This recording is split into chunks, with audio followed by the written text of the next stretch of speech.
di WA 0821 67 055 123.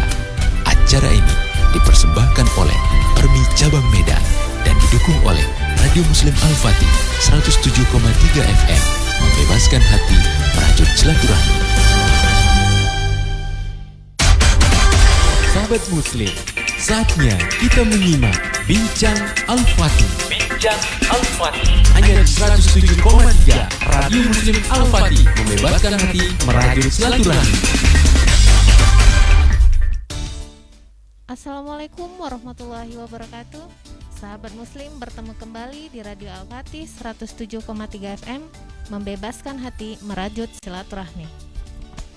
Sahabat Muslim, di siang yang penuh berkah ini kita bertemu kembali di tajuk acara Bincang Al-Fatih dengan tema kita Kupas Tuntas Menopause. Alhamdulillah, para sahabat Muslim telah bergabung bersama kita 3 narasumber yang sangat berkompetensi di bidangnya masing-masing. Untuk narasumber kita yang pertama itu ada Profesor Dr. M. Fidel Ganis Siregar, SPOGK, selaku Presiden Permi, Perkumpulan Menopause Indonesia Pusat. Yang kedua itu ada Dr. Suti Nasution, SPOGK Konsultan, selaku Ketua Perkumpulan Menopause Cabang Medan, Sumatera Utara. Assalamualaikum, Dok. Waalaikumsalam. Yang ketiga ini ada narasumber kita yaitu Profesor Dr.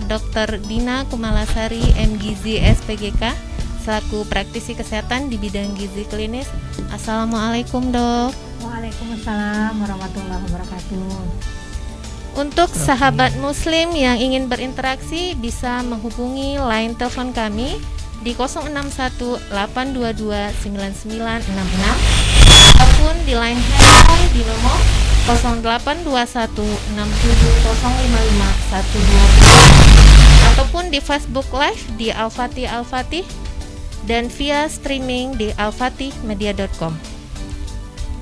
Oke. Untuk selanjutnya kita masuk ke bincang-bincang di tajuk acara Bincang Al-Fatih. Untuk pertama ini kita mau bertanya kepada Profesor Dr. M. Fidel Ganis Siregar, SPOG, di line telepon.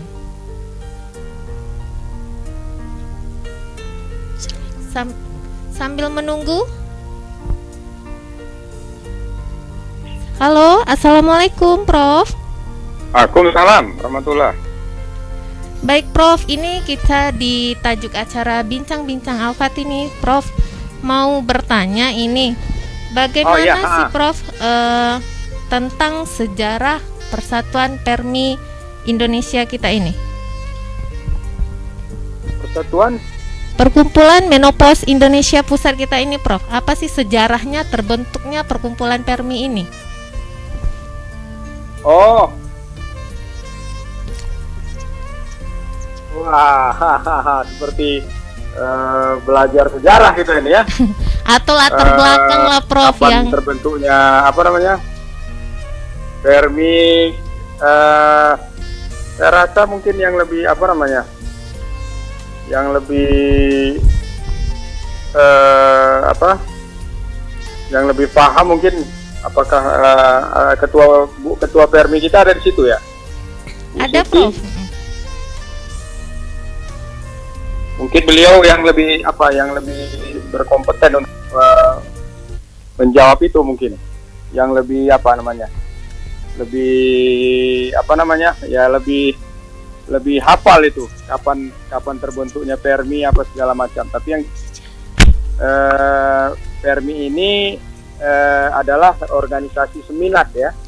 Jadi bukan hanya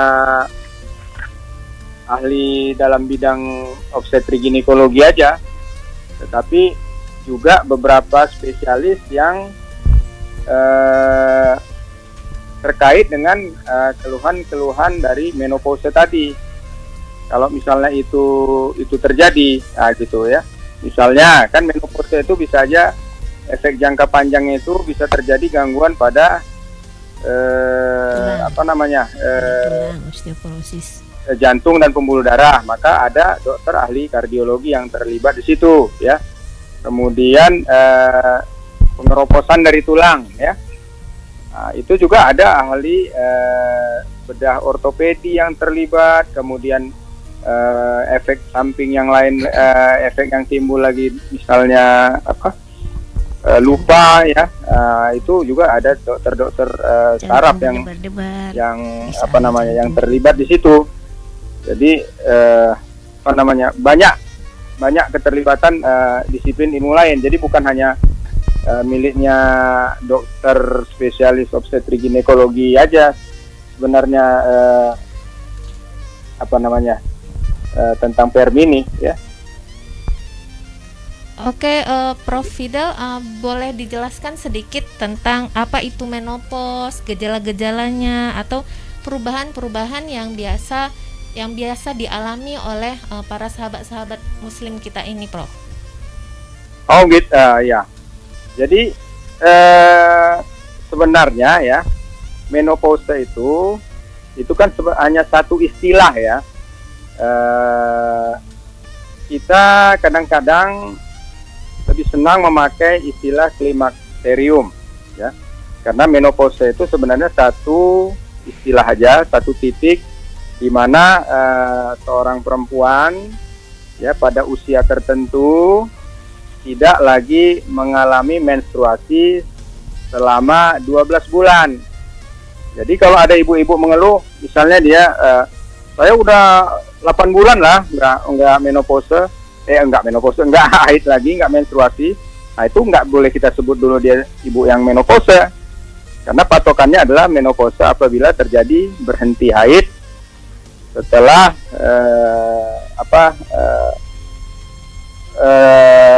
12 bulan ke depan. Nah, titik di mana dia tidak haid lagi selama 12 bulan itulah kita sebut sebagai menopause. Ya, kenapa terjadi? Karena burnout ya atau degenerasi dari ovarium tadi, sehingga folikel-folikel yang menghasilkan estrogen ya, itu terutama hormon estrogen untuk perempuan itu tidak diproduksi lagi. Nah, itu kira-kira. Tetapi sebenarnya ada satu istilah lain yang namanya klimakterium. Klimakterium itu terjadi justru sebelum titik menopause tadi terjadi, dan sudah ada gangguan-gangguan di situ sebenarnya. Walaupun ibunya masih mengalami menstruasi, tetapi menstruasinya mulai tidak teratur, ya. Jadi itu masa klimakterik itu beberapa tahun sebelum terjadi menopause dan setelah 1 tahun kemudian menopause, itu fase klimakterik namanya. Jadi menurut terjadinya pun menopause ini bisa yang alami, ya bisa iatrogenik namanya. Ya, yang alamiah ini ya yang seperti biasa. Rata-rata kalau orang Indonesia itu 51 tahun, dia mulai berhenti haid yang 12 bulan tadi. Ya, tetapi ada yang iatrogenik. Iatrogenik ini artinya dibuat atau didapat. Misalnya dia masih umur 35 tahun. Ya. Sebelum situ saya mau terangkan lagi bahwa normalnya perempuan itu secara alamiah menopause di atas umur 40 tahun. Nah, di bawah 40 tahun namanya prematur menopause atau menopause precox. Jadi kalau terjadi di atas umur 40 tahun dan seterusnya itu dianggap menopause normal. Dan rata-rata orang Indonesia itu 51 tahun. Nah, bisa aja terjadi sebelum masih bisa dengar? Masih, Prof.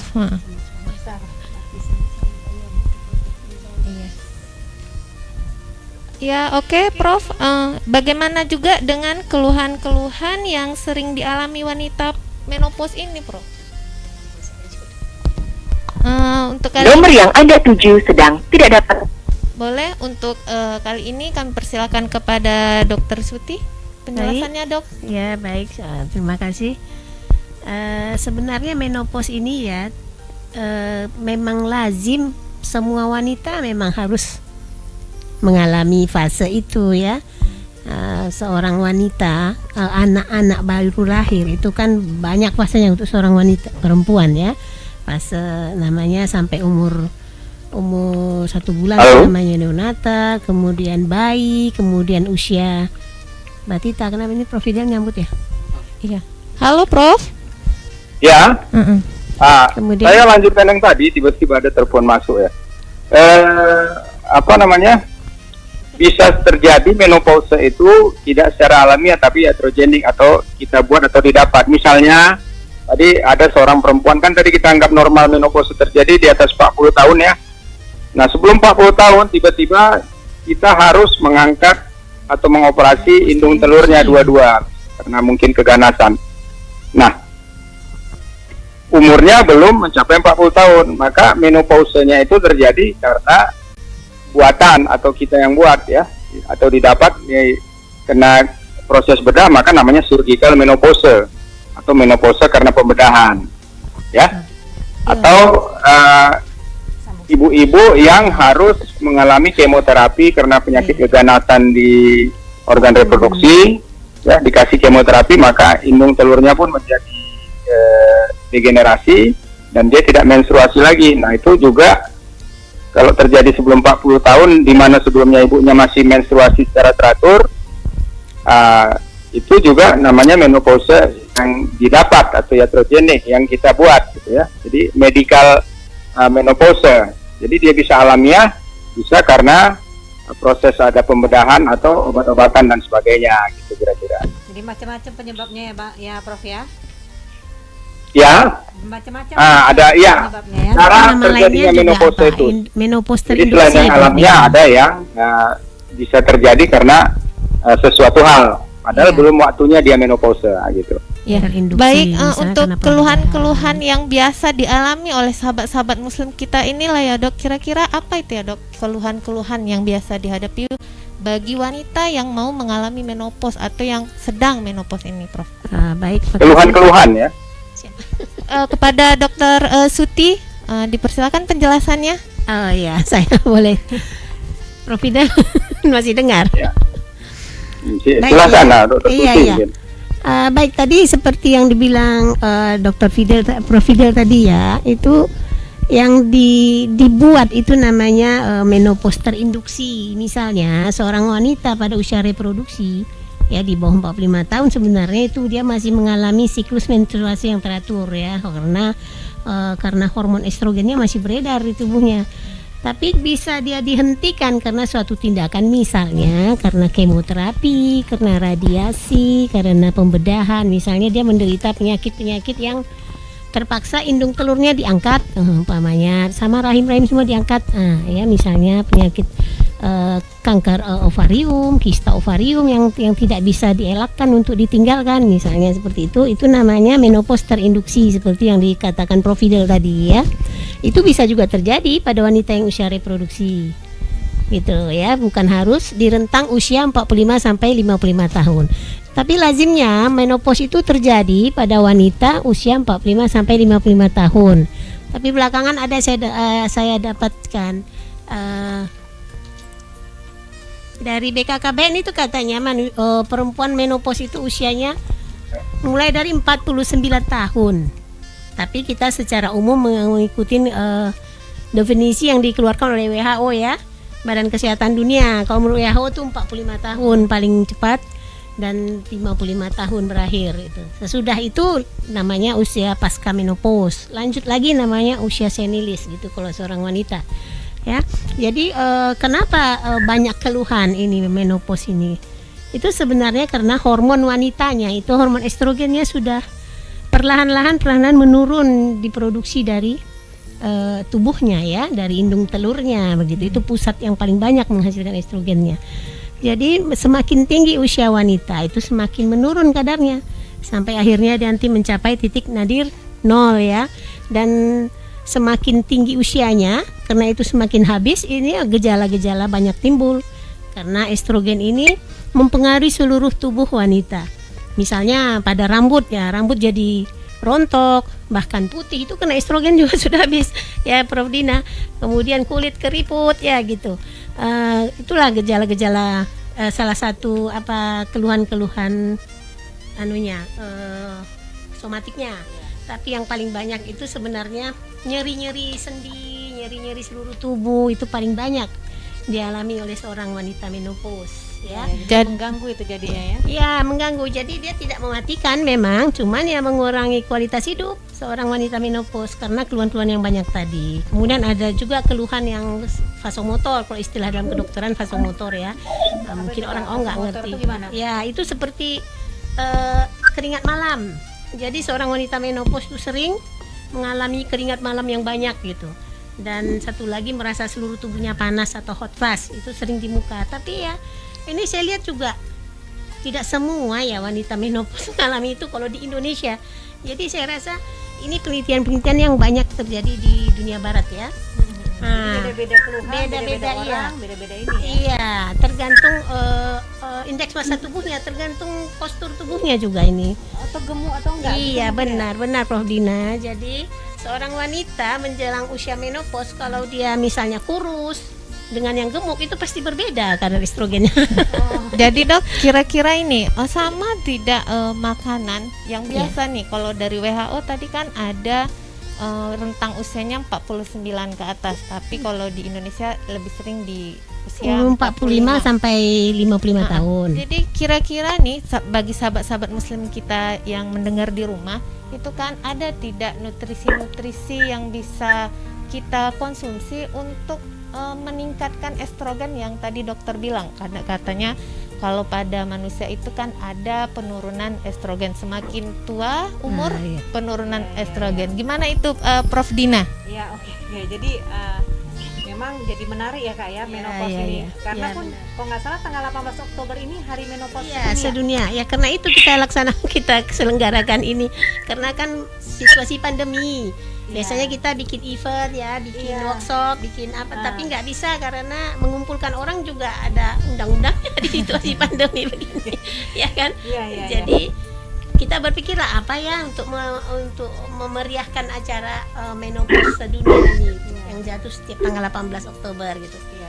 Jadi tidak melibatkan banyak orang ya, kita pikir-pikir ya kita tampil aja lah bincang-bincang, mudah-mudahan ada manfaatnya bagi pendengar semua di TV. Kalau di radio kan nggak melibatkan banyak orang begitu tadi, makanya ini latar belakangnya terselenggara acara ini begitu Prof Dina.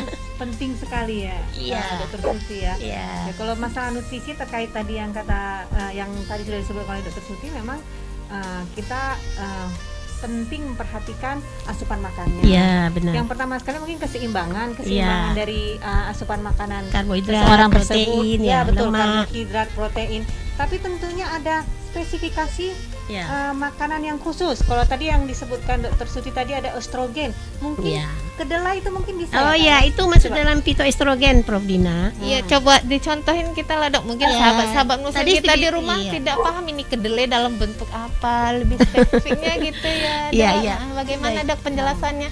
Sebenarnya ini dikonsumsi kalau kita ingin mengganti estrogen yang hilang tadi ya. Gara-gara udah turun tadi tuh ya kan? Iya, Dok, ya? benar. Jadi itu ada istilahnya fitoestrogen. Fito tuh berasal dari Tanaman, tanam-tanaman. Jadi menurut penelitian itu ada 300.000 tanam-tanaman yang di dalamnya itu menyerupai estrogen kerjanya. Mirip ya, mirip Iya, kerja mirip cara estrogen. kerjanya kalau kita konsumsi begitu ya. Contohnya kacang-kacangan, biji-bijian. Yang paling gampang dicontohkan ya kacang kedelai, soya, kacang kedelai. Ada Ya. Kenapa? Halo, assalamualaikum.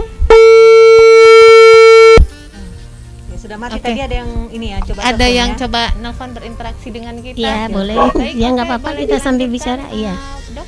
Ya, kemudian untuk biji-bijian itu paling tinggi di dalam biji rami. Jirami ya. Biji rami, wijen, ya. Wijen. Wijen. Kemudian Kalau kalau tempe, kedelai tempe itu ya itu masuk Prof Dina, itu kacang-kacangan ya, termasuk Iya. juga kacang kedelai, kacang pistachio, kacang apa nih, mete, Ada kacang mete juga iya, ya. kacang aprikot juga semua ya, kacang-kacangan itu pokoknya banyak mengandung Jadi tentunya kita bisa sarankan untuk para ibu-ibu yang mau menjelang menopause ini konsumsi untuk tahu, tempe Iya. itu bisa ya. ya, itu kan kacang kedelai dan olahannya ya. Olahannya. Tahu tempe itu kan asalnya dari kacang kedelai kan. Iya. Iya, itu bagus dikonsumsi untuk wanita-wanita menopause. Iya. Di dalam buah itu juga udah banyak yang diteliti ya, buah-buahan yang banyak Buah-buahan juga ada ya, Kak ya? Ya, di dalam pepaya ya. Itu Pepaya, tinggi oh, katanya. Pepaya bagus juga Ya, berarti ya, Dok. kalau sayur-sayuran itu di dalam brokoli, kacang polong, kacang panjang, kacang ercis, kacang buncis itu tinggi semua. Ada betul, estrogennya betul. ya, Iya, cuman iya. ya mungkin purinnya tinggi juga ya Prof Dina ya. Prof Dina ini ahli gizi klinik sih. Iya, bagaimana Kalau kita makan Mikir asam urat lagi gitu ya. Iya, gimana kadang tuh, kan Prof Dina? keluhan-keluhan para sahabat-sahabat muslim ini di rumah kan, Prof, kalau makan kacang-kacangan, aduh udah terasa nih Iya. sakit kakinya ini. Nah, Bagaimana itu, Prof? mensiasatinya tuh mungkin Prof Dina tahu. Mungkin mesti banyak makan buah yang lain atau makan minum air putih hangat gitu ya Prof Iya, Dina. betul. Kombinasi air harus Iya. cukup. Itu minimal paling tidak 2 liter sampai 2,5 liter, mungkin sekitar Iya. 8 sampai 10 gelas per hari. Tapi dihindari minuman yang dingin ya Prof iya, Dina ya. yang biasa aja biasa cenderung lebih hangat ya. Iya, Nah, iya. jadi- Kemudian minuman-minuman yang mengandung yang merangsang seperti teh kopi juga di anu ya. Betul, Iya, teh benar. kopi itu nggak usah. Jadi kalau Iya. bikin teh itu nggak usah terlalu hitam, terlalu pekat, nggak usah. Jadi yang ringan-ringan aja gitu. Kopi juga nggak usah lah terlalu sering Sebaiknya tidak ibu. dikonsumsi ya sama Iya, wanita benar. menopause. Karena itu Benar. salah satu masuk dalam gejala wanita menopause adalah Ah. keluhan insomnia, susah tidur. Susah tidur. Oh, Kalau susah tambah tidur. minum kopi lebih Iya, gawat lagi ya. Benar, Dok, ya? susah tidur tuh memang gejala wanita menopause salah satunya. Iya. Ya, kemudian kalau untuk gangguan seksualnya memang wanita menopause itu sebenarnya bukan malas berhubungan intim ya. Heeh. Sebenarnya bukan karena libidonya menurun Prof Dina, Oh, jadi karena apa itu ya? karena kering vaginanya. Oh, Jadi jadi estrogen ini juga tidak ada sehingga membuat atrofi permukaan kalau kita bilang epitel masyarakat nggak tahu ya. Permukaan vagina itu jadi tidak menghasilkan lubrikan cairan pada vagina gitulah ya supaya orang awam ngerti. Nah, jadi karena vaginanya kering ini seorang wanita menopause jadi merasa nyeri berhubungan intim. Dispareunia istilah kedokterannya nyeri, karena nyeri dia jadi malas berhubungan intim. Jadi sebenarnya bukan karena libidonya menurun. Nah, itu kalau gangguan di Fungsi seksualnya di ya. fungsi seksual. Kemudian ada lagi gangguan di psikis tadi ya. iya. Psikis itu Apa itu, gangguannya Prof, itu tanda-tandanya yang psikis yang terganggu bagi ibu? sulit berkonsentrasi, pelupa ya, bahkan suka sedih, rasa curiga ya gitu. Bahkan sampai depresi Prof Dina ya. Makanya Seorang tadi wanita Prof Fidel bilang iya. juga bahwa kita tuh kelompok perkumpulan kita tuh ada dokter kejiwaan Iya juga, benar, berarti ya. betul. Jadi kita tuh bukan di bawah persatuan obstetri ginekologi, kita di bawah ID karena anggotanya itu melibatkan semua dokter yang yang berkompeten di keluhan-keluhan menopause tadi. Jantung berdebar-debar, jadi kita juga ada dokter jantung di dalamnya ya. Dokter Nino, Ortopedinya. iya ortopedi untuk tulang ya. Tuh. Berarti sebenarnya menopause ini banyak efek-efek yang terjadi kalau udah masuk pada waktunya. Jadi Prof, kalau sudah masuk lah dalam kategori dia menopause, penanganan awal apa yang bisa dilakukan sahabat-sahabat muslim kita di rumah? Misalnya dia udah tahu nih gejala-gejalanya, aduh sudah mulai susah tidur nih, atau haidnya sudah mulai tidak teratur. Iya. Penanganan awal aja dulu Iya. sebelum kita ke tenaga kesehatan atau ke dokter gitu, Dok. Oh sebaiknya memang dia konseling lah. Dia konseling lah sama dokter kandungan lah sebaiknya ya. Konseling. Jadi kenapa misalnya keluhan dia yang paling berat tuh apa? Saya nggak bisa tidur dok gitu Iya. ya. Tapi selalu saya bisa tidurnya itu menjelang subuh gitu. Banyak yang menopause Iya. seperti itu. Nah dia harus konseling sama dokter kandungan. Nanti dokter kandungan, kandungan menyarankan bagaimana lifestyle-nya, gaya Iya. hidupnya, mungkin dia menjelang tidur mungkin konsumsi teh, konsumsi kopi bisa jadi ya. Iya, Itu juga harus dihindarin. Alkohol apalagi kalau Iya, wanita-wanita di barat suka minum alkohol ya Prof Dina ya. Iya. Nah makanya itu keluhan menopause ini sebenarnya Prof Dina kan paling banyak di dunia barat ya. Nah di Indonesia kurang menonjol keluhan-keluhan seperti ini karena mungkin ya orang-orang wanita Indonesia lebih religi ya Prof. Iya, Bisa jadi itu. bisa jadi ya. Ataupun menganggap sepele permasalahan ini, padahal ini masalahnya masalah besar mungkin ini ya dok ya. Iya. Jadi harusnya ada penanganan yang lebih oke dari segi makan, gaya hidup, Iya. semuanya dirubah ya. Iya. Jadi Ya. bagaimana dari Prof Fidel, ada yang mau Prof tambahkan Prof tentang diskusi kita kali ini, bincang-bincang kita? Oh ya, mungkin tadi ya teringat yang ditanyakan ke saya tadi sebenarnya PMI ini terbentuk kapan? Jadi PMI ini kan singkatan Perkumpulan Menopause Indonesia ya. Kapan pertama kali dibentuk itu, kalau tak salah saya itu pada bulan Februari ya, tahun 1997 itu. Tepatnya 19 Februari ya, itu ya tujuannya seperti itu tadi ya, untuk bahwa menopause ini kan seperti masa anak-anak, masa remaja, masa dewasa ini mempunyai ciri dan masalah yang khusus ya, yang memerlukan perhatian dan penata laksanaan itu secara multidisiplin ya. Dan sebenarnya tujuannya kenapa orang menopause tadi kita sama-sama sepakati tidak ada 12 minggu kita berikan penanganan, bukan supaya dia haid lagi, enggak ya. Tujuannya hanya untuk peningkatan kualitas hidup ya, bagian dari upaya untuk memelihara kesehatan yang merupakan ini hak kewajiban setiap warga negara kan. Iya. Makanya harus kita dirikan organisasi ini untuk hal-hal yang keluhan-keluhan yang tadi disampaikan oleh Dr. Suti. Iya. Ya, apakah kita berbeda dengan di Eropa, perempuan Eropa atau Amerika? Jelas berbeda. Makanya tadi beberapa keluhan, kalau kita search di Google, di internet, itu kalau cerita tentang menopause dengan kepustakaannya atau datanya dari Eropa, yang notabene rasnya adalah ras Kaukasus, yang berbeda dengan kita ras Asia, maka yang paling banyak dikeluhkannya itu adalah yang tadi disampaikan oleh Dr. Suti, hot flashes. Ya, hot flashes ini malam-malam terbangun berkeringat, rasa panas di dada, terutama malah sebelah kiri, terus menjalar ke tangan. Makanya kadang-kadang perempuan yang seperti itu berobatnya karena dia pikir di dada sebelah kiri menjalar, wah ini mungkin kelainan jantung nih, kan gitu ya. Padahal itulah hot flashes itu. Bisa berapa lama? Bisa beberapa detik ya, atau ya 3 menit, tetapi bisa sampai 1 jam. Dan anehnya dia seringnya timbulnya malam kan gitu ya. Nah, jadi ketika timbulnya bisa sampai 1 jam, bisa beberapa kali, 1-2 kali bisa, tapi bisa sampai berkali-kali. Maka otomatis gangguan tidur terjadi. Nah, kualitas orang yang gangguan terjadi, besok pagi bangun maka kurang segar, maka keluhan-keluhan lain akan muncul. Seperti kata Dr. Suti tadi. Namun memang saya sampaikan juga dari beberapa penelitian kita itu memang berbeda dengan luar, karena yang paling sering dikeluhkan oleh perempuan Indonesia itu sebenarnya nyeri sendi atau nyeri otot. Iya. Itu hal yang biasa. Kalau itu mengeluh dia sudah menopause, maka jawaban kita ya namanya aja ibu udah tua, kan gitu ya. Terus kan banyak kerja, jadi nyeri otot dan nyeri sendi. Padahal itu sebenarnya adalah gejala menopause yang somatik ya. Gejala somatik itu ada macam-macam, bisa diantara yang paling sering adalah nyeri sendi atau badan tadi yang disampaikan oleh Dr. Suti. Habis itu apa? Urutan keduanya pelupa. Prof. Fidel, jadi kira-kira nih kalau misalnya sahabat muslim mengalami gangguan sendi itu bisa olahraga nggak Prof? Atau olahraganya yang bagaimana kalau bisa?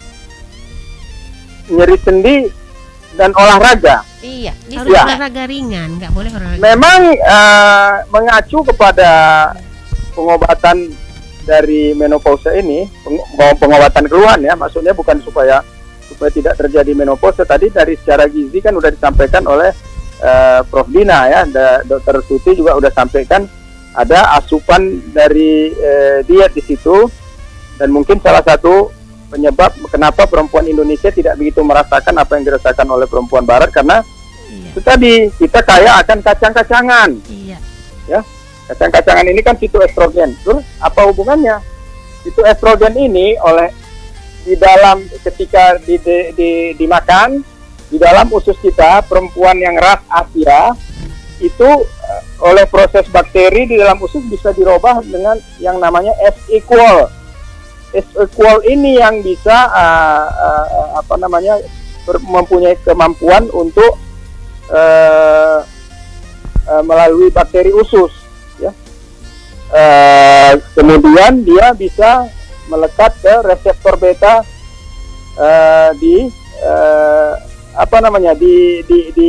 untuk estrogen tadi, ya.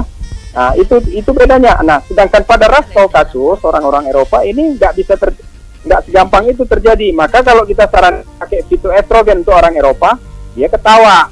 Dia bilang nonsen karena memang tidak begitu bermanfaat buat dia. Ya, karena itu tadi ya, ras itu sangat berperan di sini ternyata. Ya, oke, Terus apakah Prof. memang boleh olahraga? Memang salah satu pengobatannya adalah olahraga yang kita sarankan. Olahraganya cukup jalan kaki ya, mungkin sekitar 3 sampai 5 km, 3 sampai 5 menit ya, 3 kali seminggu. Kemudian apalagi selain itu, mungkin ada yang senam tai chi ya, malah ada senam osteoporosis ya. Bersepeda boleh. Sekarang kan lagi lagi booming, lagi ngetren nih ibu-ibu bersepeda. Silakan. Berenang silakan ya. Tapi yang paling murah meriah itu yang jalan kaki tadi, 3 sampai 5 km, 30 sampai 45 menit, 3 kali seminggu. Jangan pula 7 kali seminggu, nanti bapak di rumah kalau masih sehat heran pula dia. Makin tua kok makin jarang di rumah, katanya pula nanti ya kan? Iya. Ya. Oke, Prof. Fidel, kita tahan dulu sejenak karena sahabat muslim sebelum melanjutkan pembicaraan kita, sejenak kita akan break untuk mendengarkan pesan-pesan berikut.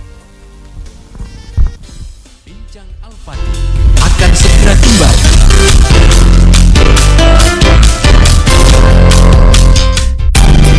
Sahabat muslim, dalam rangka memperingati Hari Menopause Sedunia pada tanggal 18 Oktober, Permi Cabang Medan menyelenggarakan bincang-bincang seputar menopause pada rubrik kesehatan di Radio Muslim Al-Fatih 107,3 FM pada hari Jumat tanggal 23 Oktober 2020 jam 14 sampai dengan selesai, dengan topik apa dan bagaimana tentang menopause serta kiat mengatasi gejala dan tanda-tanda menopause dengan narasumber yang berpotensi. 1. Profesor Dr. Fidel Ganis Srega, SPOG Konsultan. 2. Dr. Sudi Nasution, SPOG Konsultan. 3. Profesor Dr. Dina Kumalasari, MGZ SPGK. Sahabat muslim bisa berinteraktif pada saat acara berlangsung tentunya di nomor 061 822 9966 atau di WA 0821 67 055 123. Acara ini dipersembahkan oleh Permi Cabang Medan dan didukung oleh Radio Muslim Al-Fatih 107,3 FM. Membebaskan hati, rajut silaturahmi. Assalamualaikum warahmatullahi wabarakatuh. Mohon perhatian, sahabat muslim, Radio Muslim Al-Fatih 107,3 FM membuka peluang promosi atau beriklan di radio. Bagi sahabat muslim yang memiliki usaha atau bisnis, silakan menghubungi kami di nomor HP 0821 67055 123 0821 67055 123 atau datang langsung ke alamat kami, Kompleks Tasbih 1 Blok G nomor 35 Medan. Assalamualaikum warahmatullahi wabarakatuh.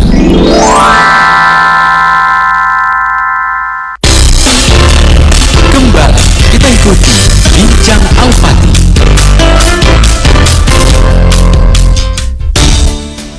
Sahabat muslim, kita kembali di Bincang Al-Fatih dengan tema kupas tuntas menopause.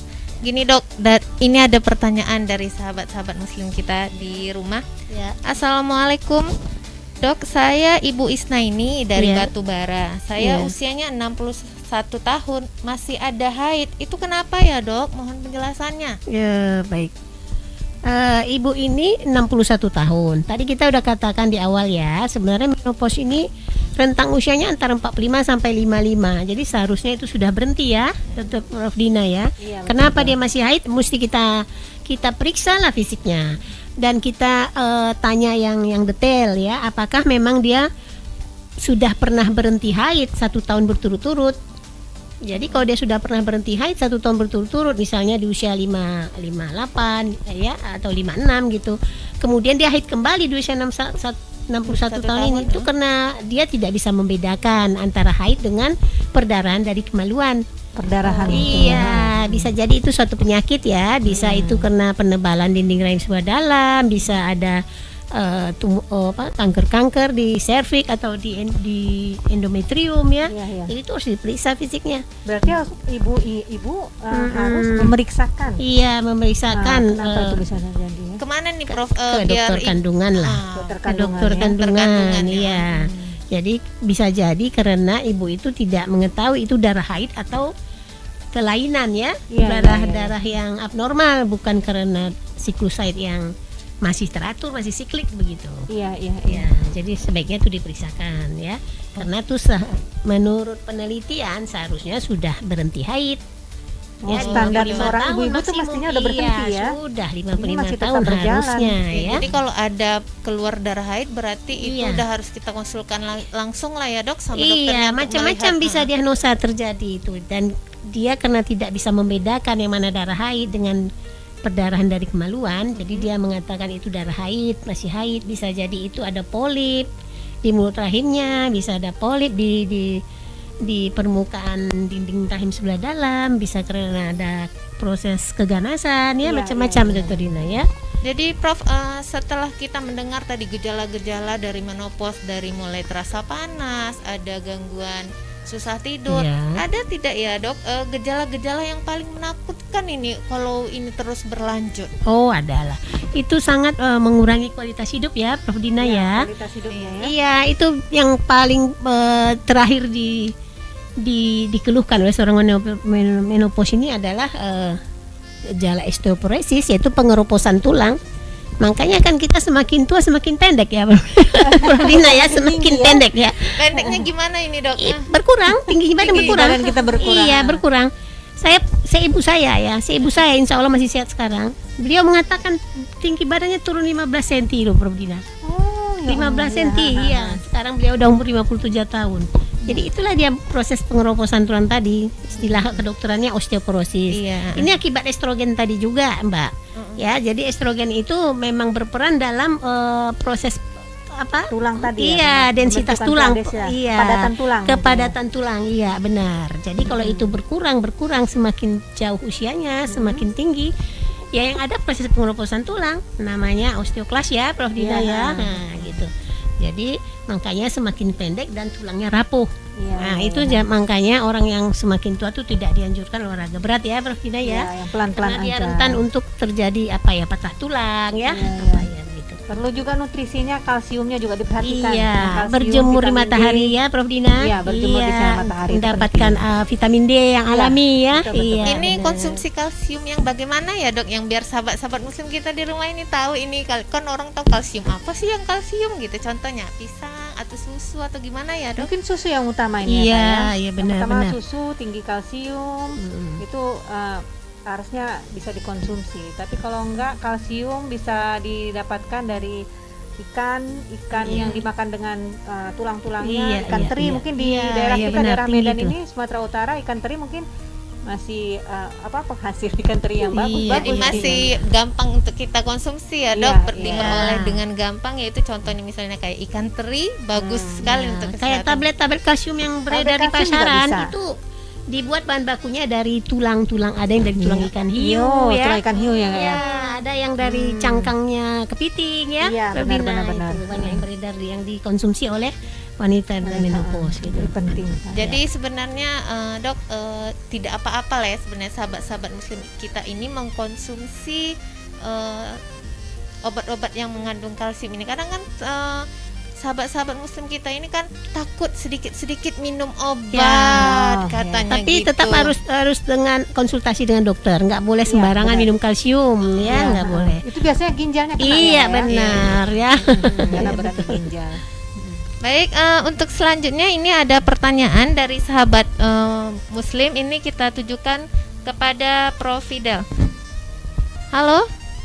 Ya, Ini ada pertanyaan Prof dari sahabat muslim kita, dari Ibu Ya. Wardani di Sunggal Kanan.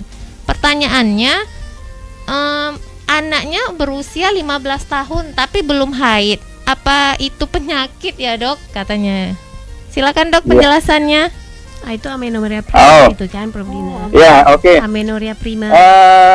Harus diperiksakan. Bisa saya Bisa sama jawab langsung barangkali ya, bahwa seorang perempuan dinyatakan mulai mengalami gangguan karena tidak haid ini, kalau sampai ya berumur 14 tahun belum pernah menstruasi tetapi tidak ada disertai tanda-tanda seks sekunder. Ya, tanda-tanda seks sekunder itu misalnya apa? Pertumbuhan payudara kan mulai menonjol ya. Bulu ketiak. Kemudian tumbuhnya bulu-bulu kemaluan Iya. Bulu ketiak. apa namanya, mulai ada bentuk badan seperti seorang perempuan, itu kan tanda-tanda seks sekunder ya. Nah, sampai berumur 14 tahun tidak ada tanda-tanda seks sekunder yang kita sampaikan tadi, dia belum juga haid, itu kita katakan sebagai amenorrhea primer. Ya, artinya Iya. belum pernah haid sama sekali. Nah, satu lagi adalah kalau dia sampai berumur 16 tahun tetapi ada tanda-tanda seks sekunder tadi. Ya, misalnya payudaranya udah ada, bulu-bulu kemaluan semua udah mulai tumbuh, ya bentuk badan udah seperti perempuan, tapi sampai 16 tahun dia belum haid, itu di atas 16 tahun dia belum haid baru kita katakan amenorrhea primer ya. Amenorrhea itu istilah yang dikatakan bagi orang yang belum haid-haid. Jadi kalau sampai sekarang anak ibu ini berumur 15 tahun. Iya, Dok. Ya. Tetapi tolong dilihat nanti ibu di rumah, kalau dia sudah ada nampak pertumbuhan payudara, kemudian ada ya pertumbuhan seks sekunder yang lain, misalnya bulu-bulu dan lain sebagainya, udah mulai tumbuh dan bentuk badannya udah seperti seorang perempuan layaknya, maka kita tunggu sampai 16 tahun. Nah, kalau 16 tahun belum juga dia haid, baru kita mulai harus melakukan beberapa pemeriksaan ya. Tentunya pada kasus-kasus seperti itu kita harus periksakan anaknya nanti ke seorang dokter kandungan ya. Tetapi itu tadi ada syarat di situ. 14 tahun lewat belum juga haid dan tidak ada tanda-tanda pertumbuhan payudara dan tanda-tanda seks sekunder yang lain, segera ke dokter. Itu memang sudah terjadi kelainan pada pertumbuhannya. Nah, sampai 16 tahun lewat dan tetapi ada tumbuh payudara dan lain sebagainya, masih belum juga haid, nah itu juga harus segera ke dokter. Jadi ada beberapa patokan seperti itu untuk anak ibu tersebut tadi. Iya, ada batas Jadi ya. tolong Dok? dilihat dulu nanti. Ya, apakah memang udah tumbuh payudaranya, tapi sekarang masih 15 tahun dan belum haid, tunggu setahun lagi. Kalau setahun lagi ternyata belum juga haid, segeralah ke dokter kandungan. Itu kira-kira. Oh iya. Oke, Prof. Fidel, ini sekalian ada pertanyaan juga ini. Ini kan kita membahas tentang menopause pada wanita. Kira-kira pada laki-laki ada nggak ya, Prof? Oh iya ada. Kita membahas wanita ini kan. Laki-laki ada mengalami menopause nggak ya, Prof? Ada. Menopause ada nggak ya pada laki-laki ya? Iya Tadi gitu. udah jelas menopause, mungkin saya nggak ikutin dari awal, tapi saya yakin sekali Dokter Suti kan udah jelasin ya bahwa menopause itu berasal dari men, artinya bulan, dan pause. Jadi yang namanya yang datang bulan itu hanya miliknya perempuan kalau menopause. Terus di laki-laki apa yang terjadi? Laki-laki ada namanya andropause. Andropause. Jadi kalau Nggak kenal, Kenal ya. tidak kenal. seorang perempuan Kurang populer istilahnya. Iya. sekitar umur 51 tahun, kedua ovariumnya berhenti menghasilkan hormon estrogen tadi dan berhenti haid, ya itu kita sebut menopause. Nah, pada laki-laki yang menua, kemudian testis masih saja terus berfungsi memproduksi sperma dan hormon testosteron namanya, meskipun jumlahnya tidak sebanyak usia muda, ya. Nah, pada laki-laki dengan meningkatnya usia, maka produksi testosteronnya itu turun perlahan-lahan, Oh iya. sehingga membuat Itu hormon laki dong, Mbak. apa namanya, definisi andropause pada laki-laki ini agak lebih susah. Kalau menopause tadi 12 bulan berturut-turut tidak haid, menopause. Kalau laki-laki agak susah ini definisi dari Susah kita andropause. melihat tanda-tandanya ya, Prof. Iya, ya, tapi yang jelas kadar hormon testosteron kalau diperiksa di darah sampai 55 dan 60 tahun itu Kalau laki-laki itu relatif stabil. Dan baru setelah usia 60 tahun terjadi penurunan yang berarti, ya. Misalnya ada testosteron, ada, ya ini nama-nama hormon sih agak asing mungkin di telinga para pendengar yang lain. Dihidroepiandrosteron sulfat itu kadarnya turun kontinu, ya, untuk yang laki-laki. Jadi ada beda sedikit di situ, ya. Nah, itulah kira-kira. Iya. Nah, kapan didiagnosa laki-laki tadi andropause? Banyak pendapat tentang ini, ya. Intinya cerita tentang hormon testosteron. Jadi susah, ya. Cuman apakah ada gejala-gejala seperti yang di menopause tadi? Ada, ya. Bisa ada, ya. Gejala klinisnya itu harus kita periksa juga testosteronnya. Gejalanya ya gejala vasomotor, sama seperti menopause. Ada gejolak panas, ada keringat malam, susah tidur, ada, ya. Kemudian berkaitan dengan virilitas, kurang tenaga, itu jelas. Masa ototnya kurang. Kalau kemarin tegap bapak tuh, sekarang udah masa ototnya kurang. Bulu-bulu rambut seksualnya berkurang, ya. Numpuk lemak di perut, ya. Osteoporosis ada juga pada orang andropause. Masalah juga pada laki-laki ya, Prof. Bedanya nggak ada haid lagi kalau laki-laki, itu aja tandanya. Tapi kalau untuk keluhan yang lain sama ya, Dok, ya. Keluhan yang lain itu sama, ya. Makanya dan apa namanya Adam, seperti nama orang Mesir dan Nabi, ya, Adam. Tapi dia singkatan lagi androgen aging man. Jadi ada pertanyaan, tes namanya, ya. Itu untuk yang andropause tadi. Namun memang tidak seperti seorang perempuan, ya. Maka kita lihat, ini maaf nih, kita menyebutkan nama salah satu selebriti kita. Bang Ahmad Albar sudah usia berapa tahun dia? 70 tahun sekian, itu masih punya anak bayi baru dia. Tentunya dengan seorang istri yang bukan menopause. Iya, benar. Nah, itu, ya. Iya. Oke, Gitu terima kira-kira. ya, baik, Prof. Ini karena keterbatasan waktu kita juga, sahabat muslim, tidak terasa 1 jam kebersamaan kita dalam program Bincang Al-Fatih dengan tema kupas tuntas tentang menopause.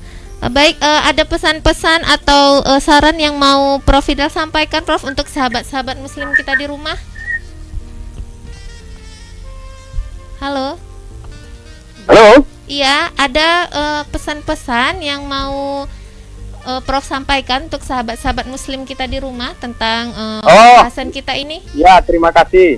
Ini terutama untuk ibu yang menopause, ya, bukan bapak-bapak yang andropause. Tadi saya sebenarnya merangkum yang sudah dijelaskan oleh Dr. Suti sebagai Ketua PERMI Cabang Medan, dan Profesor Dr. Dina Kemalasari, ya, yang juga dalam kepengurusan PERMI Cabang Medan, bahwa tadi sudah disampaikan menopause ini keluhannya ada yang jangka pendek, ada yang jangka panjang.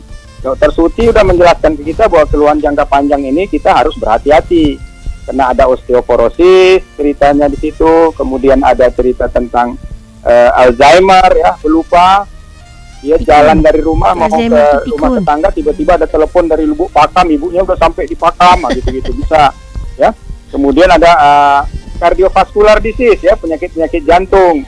Itu bisa terjadi pada efek jangka panjang dari menopause tadi. Maka penanganannya harus pendekatan holistik, ya.